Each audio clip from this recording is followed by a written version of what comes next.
But joining us right now is EJ Antoni.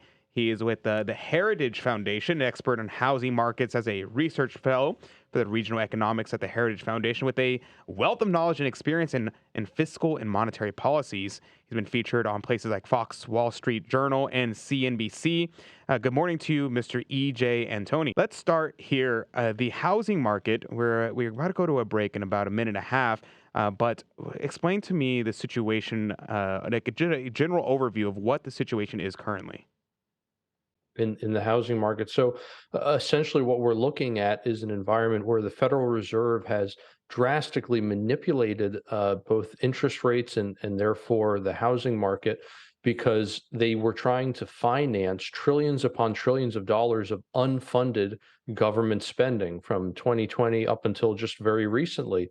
And now they are belatedly trying to fight the inflation that they helped cause by increasing interest rates, and it's having precisely the opposite effect on housing that it did previously. So instead of causing this huge increase in demand, which drove up prices, it is now causing demand to pull back drastically, and we're starting to see some of those prices come down. Now, let's talk about this situation, the rising costs for home buyers, for responsible home buyers. And it seems as though the situation is, and you can explain this to me, that if you have good credit, you're going to be paying more. And if you have worse credit, you're going to be paying less. Is that what I'm hearing here? Explain this to me, Mr. Antoni. Sure, Adrian, in a nutshell, that's absolutely correct. Because to piggyback on what you said at the end of the last segment, how on earth is it that we can actually be seeing some of these home prices going down across the nation, and yet people's monthly payments are going up? It's a function of two additional things. Number one, interest rates going up, right? Because your monthly payment is a function not just of your of your home price, but also your interest rate. But on top of that, people don't realize how many fees are rolled into the price of the home, and also the interest rate that you're charged on your home so that you can pay off those fees over the life of your 15 or 30-year mortgage, let's say. And what the Biden administration is doing now in an attempt to quote unquote level the playing field and create additional fairness, again, air quotes around something like fairness, is they are punishing people with good credit scores, people who have been good borrowers who have paid their debts on time. They are having to pay additional fees, but the people with worse credit, the people who aren't putting down as big of a down payment, for example, they are actually being charged lower fees. And so what this does is it more or less equalizes interest rates, not entirely, but it reduces the disparity of interest rates between those with bad credit and those with good credit. But that's a good function of interest rates, right? One of the reasons why people with bad credit are charged a higher interest rate is because they're a greater default risk. And so banks are doing two things. Number one, they're discouraging people with bad credit from taking out large loans, but they're also recouping the future costs that they will incur when some of those people with bad credit end up defaulting on their loan. This sounds eerily similar, by the way, to what we did in creating the subprime housing crisis, where we gave all of these loans to people who couldn't afford them, people with bad credit. Yeah, that is incredibly confusing. It seems a this kind of strange idea of egalitarianism, trying to make everybody the same and punishing people who are do the right thing. You know, in the same sense, where when we see this, and people are asking, are we going to come into a housing crash, but also just generally a marketing crash? People think that we're proposing a situation where it's going to be worse than the 2008 market crash. Do you think that this is something that is foreseeable, and is that something that we should be prepared for in terms of our housings? No, that's a really, really great question, Adrian. One of the problems that we have today is the fact that people have loaded themselves up with a tremendous amount of debt because they were incentivized to do so when the Federal Reserve pushed interest rates essentially down to zero. And so people were able to get these massive mortgages that they otherwise would not have been able to afford. They were able to increase the leverage in their household budget, and that is theoretically fine until inflation kicks in and you find that the amount you have to spend on groceries, for example, is eating into your budget elsewhere. And all of a sudden, people aren't able to afford these these massive mortgage payments. And we saw something very similar, by the way, again, going back to the last housing crisis, when oil ran up to 140 something dollars a barrel. And all of a sudden, because people weren't able to afford gasoline every week, they started cutting back elsewhere and they started missing their mortgage payments. So we are absolutely setting ourselves up for a potential disaster here. I personally, though, am getting much more worried about commercial real estate. I think there are a lot more cracks in that market, and things are getting very, very scary there as well. And I think we're going to see a lot more defaults, a lot more delinquencies.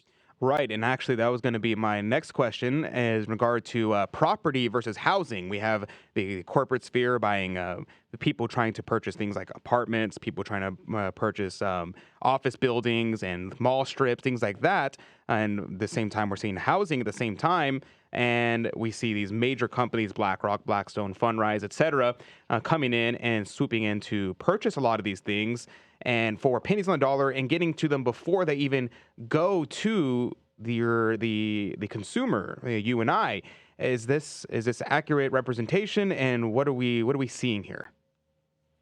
Well, once again, this whole change that we've seen, where you have commercial interests coming in and buying up whole neighborhoods, for example, they're able to do that again because the Federal Reserve kept rates so low for so long. They literally made it cheaper for businesses to borrow money than use money they had on hand to do things, whether it was buying back stock, whether it was buying capital, buying houses to rent to people, whatever the case may be.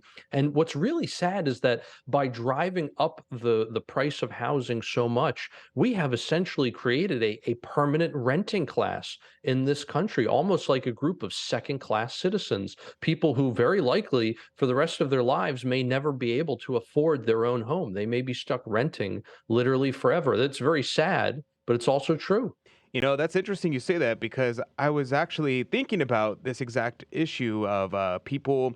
What should the average person, if someone is a middle class family or maybe lower middle class family, should they hold off on buying? Should they try to buy now? Should they just rent? Should they lease? Should they? What is the strategy for trying to even be able to attempt to buy a house? Adrian, another great question, and this really depends upon everyone's personal situation. So I really encourage everybody here to take what I'm about to say with a very big grain of salt. But for the most part, what you want to do is always have a sizable down payment, no matter how much the Biden administration is going to punish you for doing so. Right, with a higher interest rate, you want to have a sizable down payment. You want to borrow as little as possible, and obviously, everyone would love to time the market and be able to buy when home prices are at their lowest before they run up like they did the last several years.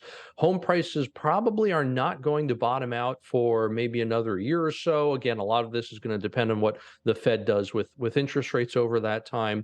But again, you don't want to buy a home at a time when interest rates are up and home prices are also up. You'd like to buy it when at least one of those two things are down. And one of the things that people really need to avoid doing as best they can are these adjustable rate mortgages, because a lot of people have gotten into those over the last several years when interest rates were near zero. When interest rates are that low, where can they possibly go? There's only one place, and it's up. And even still today, with inflation, we'll get the latest numbers out a little later this morning. They'll probably show an acceleration from March. I'm not sure interest rates have peaked yet. And if that's the case, you don't want to be plowing yourself into a bunch of debt whose interest rate can increase further, and therefore your monthly payment go up even further, even though the house you're getting is not any bigger, is not any newer, et cetera. Yeah, that always very much confused me with the interest rates change on you, and also the appraisal of people's houses just rising the price even though nothing changed.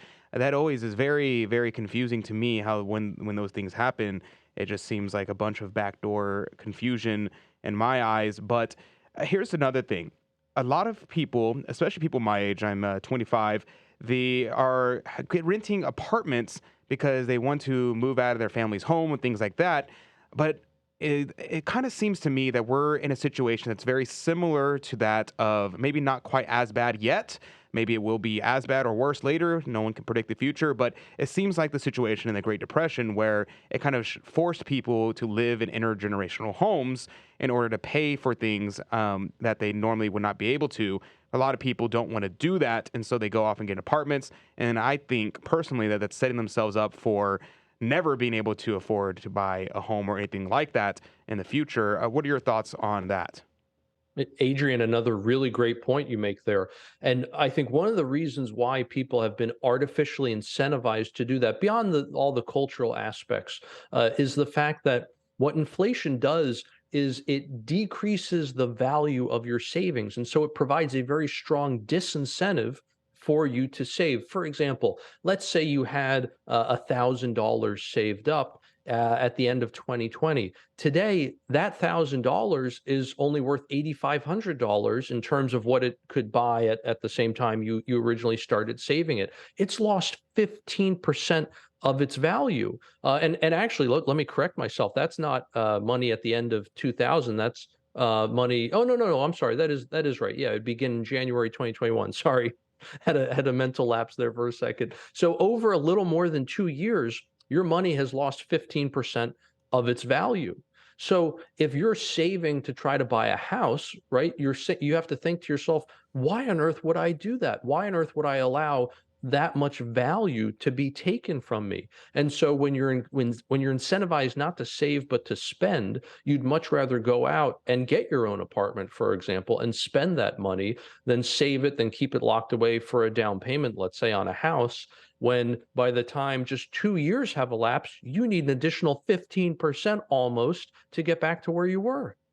Yeah, that is insane to think about. See, I don't can't wrap my head around all these numbers, and when you say it that way, it's like, whew, like that is very, very concerning. I know my brother and my sister are both in this situation where they're just like, oh, I think I should just move out, get an apartment, or I could stay here, save up money, and it is a very, very concerning situation for a lot of people.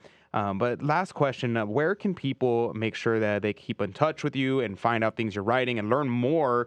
Because, to stay informed is to make good decisions. So where can people learn more and stay informed on the market and in the economic situation? Well, the best place to follow me is going to be on Twitter at real EJ Antoni.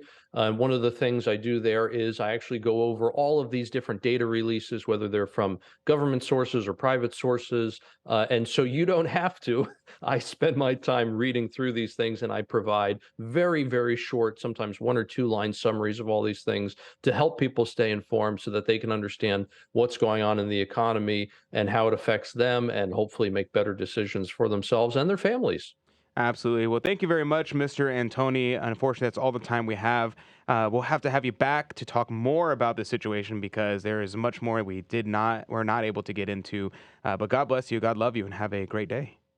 Thank you. You too. Absolutely. And that's going to do it for the first hour of Catholic Drive.